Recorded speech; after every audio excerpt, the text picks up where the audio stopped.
by Howard Phillips Lovecraft.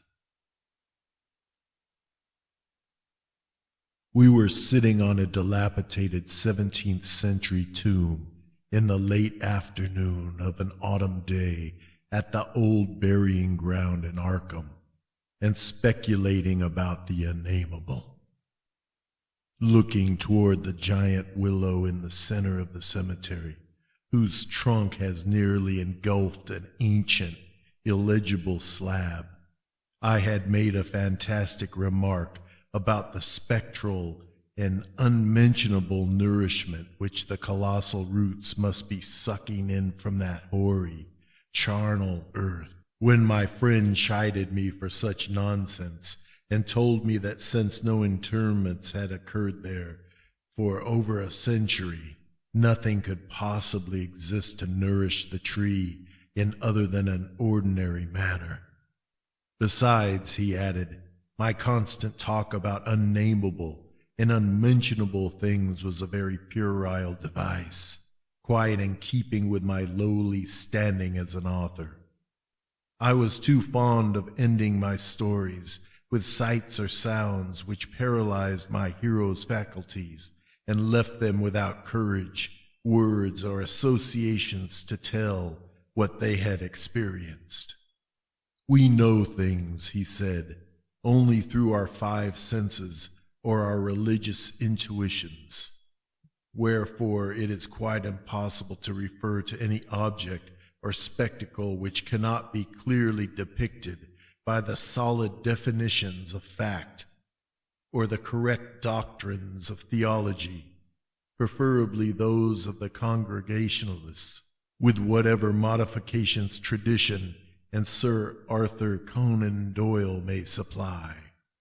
With this friend, Joel Manton, I had often languidly disputed. He was principal of the East High School, born and bred in Boston, and sharing New England's self-satisfied deafness to the delicate overtones of life. It was his view that only our normal, objective experiences possess any aesthetic significance, and that it is the province of the artist not so much to rouse strong emotion by action, ecstasy, and astonishment, as to maintain a placid interest and appreciation by accurate, detailed transcripts of everyday affairs. Especially did he object to my preoccupation with the mystical and the unexplained, for although believing in the supernatural much more fully than I, he would not admit that it is sufficiently commonplace for literary treatment, that a mind can find its greatest pleasure in escapes from the daily treadmill, and in original and dramatic recombinations of images usually thrown by habit and fatigue into the hackneyed patterns of actual existence, was something virtually incredible to his clear, practical, and logical intellect. With him all things and feelings had fixed dimensions, properties, causes, and effects, and although he vaguely knew that the mind sometimes holds visions and sensations of far less geometrical, classifiable, and workable nature, he believed himself justified in drawing an arbitrary line and ruling out of court all that cannot be experienced and understood by the average citizen. Besides, he was almost sure that nothing can be really unnamable. It didn't sound sensible to him, though I well realized the futility of imaginative and metaphysical arguments against the complacency of an orthodox sun-dweller. Something in the scene of this afternoon colloquy moved me to more than usual contentiousness. The crumbling slate slabs, the patriarchal trees, and the centuried bramble roofs of the witch-haunted old town that stretched around, all combined to rouse my spirit in defense of my work, and I was soon carrying my thrusts into the enemy's own country. It was not, indeed, difficult to begin a counterattack, for I knew that Joel Manton actually half clung to many old wives' superstitions which sophisticated people had long outgrown. Beliefs in the appearance of dying persons at distant places, and in the impressions left by old faces on the windows through which they had gazed all their lives. To credit these whisperings of rural grandmothers, I now insisted, argued a faith in the existence of spectral substances on the earth apart from and subsequent to their material counterparts. It argued a capability of believing in phenomena beyond all normal notions, for if a dead man can transmit his visible or tangible image half across the world or down the stretch of the centuries, how can it be absurd to suppose that deserted houses are full of queer sentient things, or that old graveyards teem with the terrible, unbodied intelligence of generations? Incensed spirit, in order to cause all the manifestations attributed to it, cannot be limited by any of the laws of matter.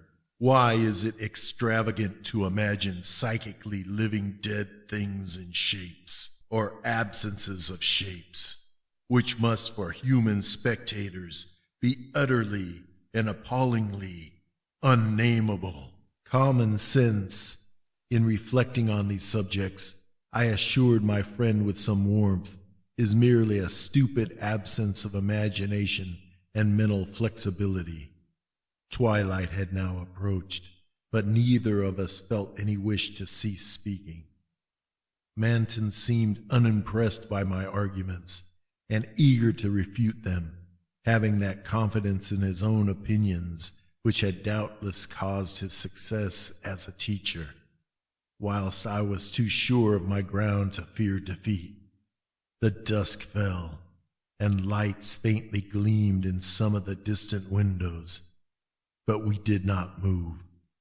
Our seat on the tomb was very comfortable, and I knew that my prosaic friend would not mind the cavernous rift in the ancient, root-disturbed brickwork close behind us, or the utter blackness of the spot brought by the intervention of a tottering, deserted 17th century house between us and the nearest lighted road. There in the dark, upon that riven tomb by the deserted house, we talked on about the Unnamable, and after my friend had finished his scoffing, I told him of the awful evidence behind the story at which he had scoffed the most. My tale had been called The Attic Window and appeared in the January 1922 issue of Whispers. In a good many places, especially the South and the Pacific Coast, they took the magazines off the stands at the complaints of silly milksops. But New England didn't get the thrill and merely shrugged its shoulders at my extravagance. The thing, it was averred, was biologically impossible to start with, merely another of those crazy country mutterings which Cotton Mather had been gullible enough to dump into his chaotic Magnalia Christi Americana, and so poorly authenticated that even he had not ventured to name the locality where the horror occurred. And as to the way I amplified the bare jotting of the old mystic, that was quite impossible and characteristic of a flighty and notional scribbler. Mather had indeed told of the thing as being born, but nobody but a cheap sensationalist would think of having it grow up, look into people's houses at night, and be hidden in the attic of a house, in flesh and in spirit, till someone saw it at the window centuries later and couldn't describe what it was that turned his hair gray. All this was flagrant trashiness, and my friend Manton was not slow to insist on that fact. Then I told him what I had found in an old diary kept between 1706 and 1723, unearthed among family papers, not a mile from where we were sitting. That, and the certain reality of the scars on my ancestor's chest and back which the diary described. I told him, too, of the fears of others in that region, and how they were whispered down for generations, and how no mythical madness came to the boy who in 1793 entered an abandoned house to examine certain traces suspected to be there. It had been an eldritch thing. No wonder sensitive students shudder at the Puritan age in Massachusetts. So little, yet such a ghastly festering as it bubbles up putrescently in occasional ghoulish glimpses. The witchcraft terror is a horrible ray of light on what was stewing in men's crushed brains, but even that is a trifle. There was no beauty, no freedom. We can see that from the architectural and household remains and the poisonous sermons of the cramped divines. And inside that rusted iron straitjacket lurked gibbering hideousness, perversion, and diabolism. Here, truly, was the apotheosis of the Unnamable. Cotton Mather, in that demonic sixth book which no one should read after dark, minced no words as he flung forth his anathema. Stern as a Jewish prophet, and laconically unamazed as none since his day could be, he told of the beast that had brought forth what was more than beast, but less than man, the thing with the blemished eye, and of the screaming drunken wretch that they hanged for having such an eye. This much he baldly told, yet without a hint of what came after. Perhaps he did not know, or perhaps he knew, and did not dare to tell. Others knew, but did not dare to tell. There is no public hint of why they whispered about the lock on the door to the attic stairs in the house of a childless, broken, embittered old man who had put up a blank slate slab by an avoided grave, although one may trace enough evasive legends to curdle the thinnest blood. It is all in that ancestral diary I found, all the hushed innuendos and furtive tales of things with a blemished eye, seen at windows in the night or in deserted meadows near the woods. Something had caught my ancestor on a dark valley road, leaving him with marks of horns on his chest and of ape-like claws on his back.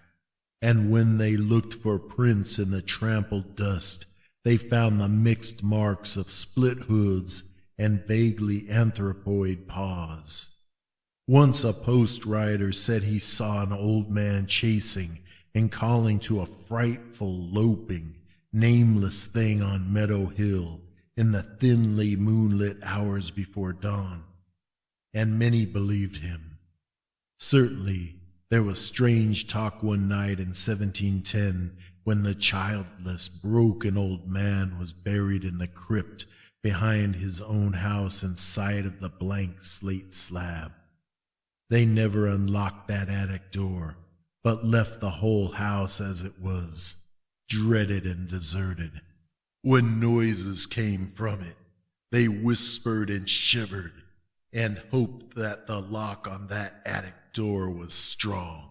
Then they stopped hoping when the horror occurred at the parsonage, leaving not a soul alive or in one piece. With the years, the legends take on a spectral character. I suppose the thing, if it was a living thing, must have died. The memory had lingered hideously, all the more hideous because it was so secret.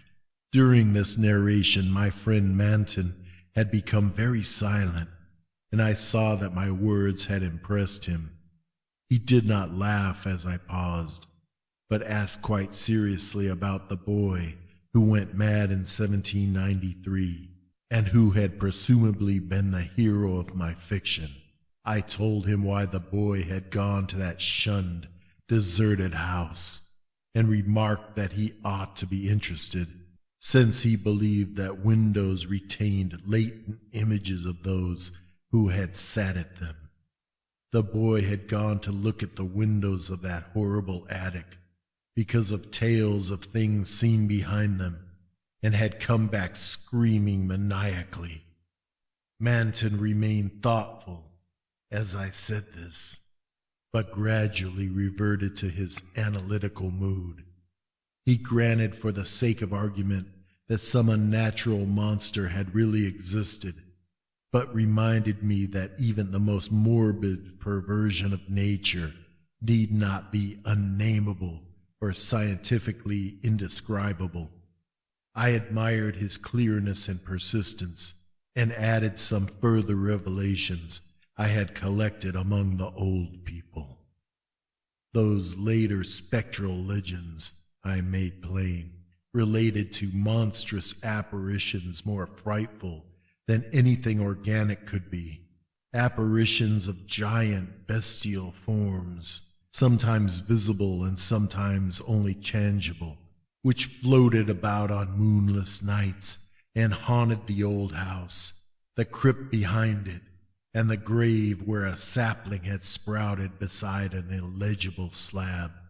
Whether or not such apparitions had ever gored or smothered people to death, as told in uncorroborated traditions, they had produced a strong and consistent impression, and were yet darkly feared by very aged natives, though largely forgotten by the last 2 generations, perhaps dying for lack of being thought about.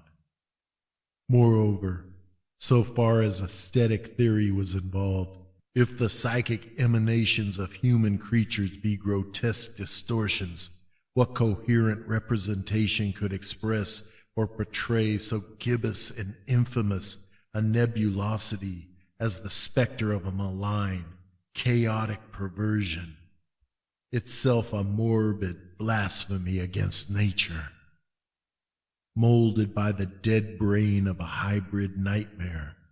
Would not such a vaporous terror constitute in all loathsome truth the exquisitely, the shriekingly unnamable? The hour must now have grown very late.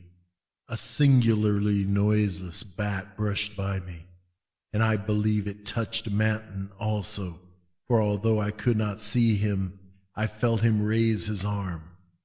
Presently he spoke. "But is that house with the attic window still standing and deserted?" "Yes," I answered. "I have seen it." "And did you find anything there, in the attic or anywhere else?" "There were some bones up under the eaves. They may have been what that boy saw. If he was sensitive, he wouldn't have needed anything in the window glass to unhinge him. If they all came from the same object, it must have been a hysterical, delirious monstrosity. It would have been blasphemous to leave such bones in the world, so I went back with a sack and took them to the tomb behind the house. There was an opening where I could dump them in. Don't think I was a fool. You ought to have seen that skull. It had 4-inch horns, but a face and jaw something like yours and mine. At last I could feel a real shiver run through Manton, who had moved very near. But his curiosity was undeterred. "And what about the window panes?" "They were all gone. One window had lost its entire frame, and in the other there was not a trace of glass in the little diamond apertures. They were that kind, the old lattice windows that went out of use before 1700. I don't believe they've had any glass for 100 years or more. Maybe the boy broke 'em if he got that far. The legend doesn't say." Manton was reflecting again. "I'd like to see that house, Carter. Where is it? Glass or no glass? I must explore it a little. And the tomb where you put those bones, and the other grave without an inscription. The whole thing must be a bit terrible. You did see it, until it got dark. My friend was more wrought upon than I had suspected, for at this touch of harmless theatricalism, he started neurotically away from me and actually cried out with a sort of gulping gasp, which released a strain of previous repression. It was an odd cry, and all the more terrible because it was answered. For as it was still echoing, I heard a creaking sound through the pitchy blackness and knew that a lattice window was opening in that accursed old house beside us. And because all the other frames were long since fallen, I knew it was the grisly glassless frame of that demonic attic window. Then came a noxious rush of noisome, frigid air from that same dreaded direction, followed by a piercing shriek just beside me on that shocking rifted tomb of man and monster. In another instant I was knocked from my gruesome bench by the devilish threshing of some unseen entity of titanic size but undetermined nature, knocked sprawling on the root-clutched mold of that abhorrent graveyard, while from the tomb came such a stifled uproar of gasping and whirring that my fancy peopled the rayless gloom with Miltonic legions of the misshapen damned. There was a vortex of withering, ice-cold wind, and then the rattle of loose bricks and plaster. But I had mercifully fainted before I could learn what it meant. Manton, though smaller than I, is more resilient, for we opened our eyes at almost the same instant, despite his greater injuries. Our couches were side by side, and we knew in a few seconds that we were in St. Mary's Hospital. Attendants were grouped about in tense curiosity, eager to aid our memory by telling us how we came there. And we soon heard of the farmer who had found us at noon in a lonely field beyond Meadow Hill, a mile from the old burying ground, on a spot where an ancient slaughterhouse is reputed to have stood. Manton had 2 malignant wounds in the chest and some less severe cuts or gougings in the back. I was not so seriously hurt, but was covered with welts and contusions of the most bewildering character, including the print of a split hoof. It was plain that Manton knew more than I, but he told nothing to the puzzled and interested physicians till he had learned what our injuries were. Then he said we were the victims of a vicious bull, though the animal was a difficult thing to place and account for. After the doctors and nurses had left, I whispered an awestruck question. Good God, Manton! But what was it? Those scars, was it like that? And I was too dazed to exult when he whispered back a thing I had half expected. No, it wasn't that way at all. It was everywhere. A gelatin, a slime, yet it had shapes, 1,000 shapes of horror beyond all memory. There were eyes and a blemish. It was the pit, the maelstrom, the ultimate abomination. Carter, it was the Unnamable.